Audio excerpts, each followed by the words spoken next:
Today, I'm going to show you how to make this, or maybe this, or even this. The point is flexibility. Today, I'm going to show you how to create your own custom subscribe button animation completely for free in DaVinci Resolve. And it's so flexible because I'm going to be using the brand new free plugin from Mr. Alex Tech, Magic Animate V2. Let's get started. All right, so you've got your YouTube video or whatever you're working on in the background, and you want to have a nice little YouTube subscribe pop up.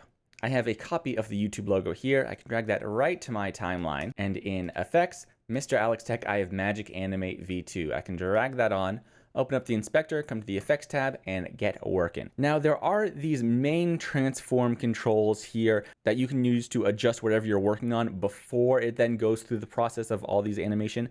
But I am actually going to hop back to the video page first and scale down this logo to about the size I want. That is to get around some small issues I've found, mostly with the zoom when you scale it down. There are some anti-aliasing, not issues, but some stuff going on. I'm going to talk to Alex about it. But just to get this down to size, I'm going to use these main video controls for scale, and then I can come over to a center, these other transform controls inside the effect center, bring it down to the corner, or hey, no, let's go into the center. Let's do something a little different. I'm going to bring this up a little bit. Yeah, just so it is nice and bold right in the middle. Cool. And in effects, I'm going to come down.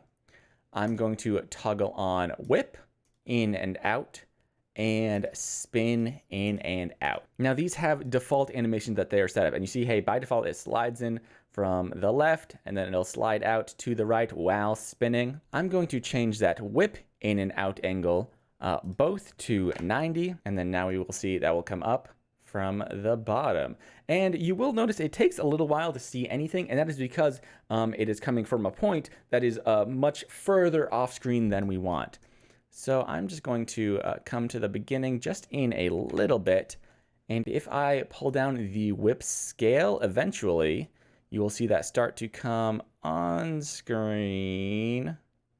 Yeah, there. So I am just going to go to the beginning of my clip and push that scale up until it is just off screen. And now if we watch that, you see that it will slide up onto screen, but it is also rotating a whole lot before it comes to rest there. So we can come down to the zoom control we added, and here we have zoom in scale. Yeah, something like -45 on both of those. If I preview that, you see it just has a little bit of a curve, and then it slides into place.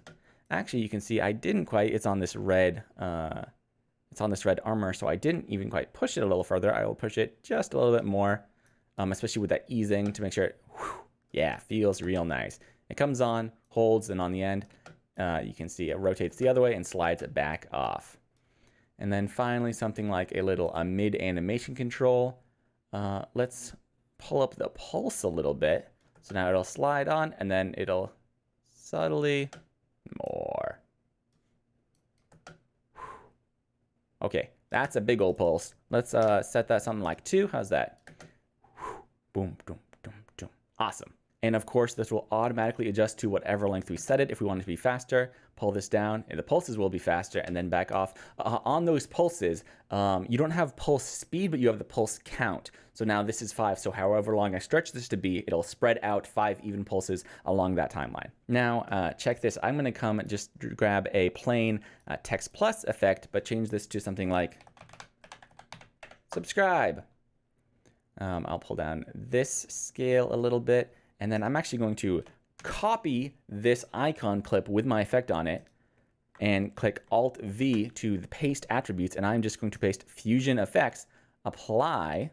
And now you'll see that we have this timing offset. If I bring those up to each other and match this time, then they will actually both slide on like they're parented to each other.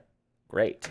But if I offset that time a little bit, and then in my text layer, come over to effects and change that center, then now the logo will come on, then the text will come on, and they'll be kind of doing their independent pulse things, logo out, text out. And for something like this, where we are in the middle of the screen, I'm pretty sure I would actually prefer to have this logo come in first and leave second. So we could have the logo slide in, then the text slide in, they do their things, and then the text comes out, and then the logo comes out. And if I wanted to mix this up a little bit, I could always change the mid animation control I could even get rid of that pulse scale. And then, hey, maybe pull up angle just a little bit. So now logo comes up in pulses, text comes up and just wiggles for a bit. And you can also stack so many cool systems on top of each other. If I go back to video for this text plus effect, I can come over to shading, toss on something like this generic black shadow if I feel like it's a little hard to see over this background. Even pull up the thickness on that if you really want it to be a little bolder. Awesome. Systems on top of systems. It looks great. And then, yeah, hey, in and out, in and out. You got a subscribe button animation. And you can change these settings for it to look exactly what you like. I've just done all of this very quickly with no keyframes. You can watch my overview video on this plugin here. But thanks for watching. I'll see you next time.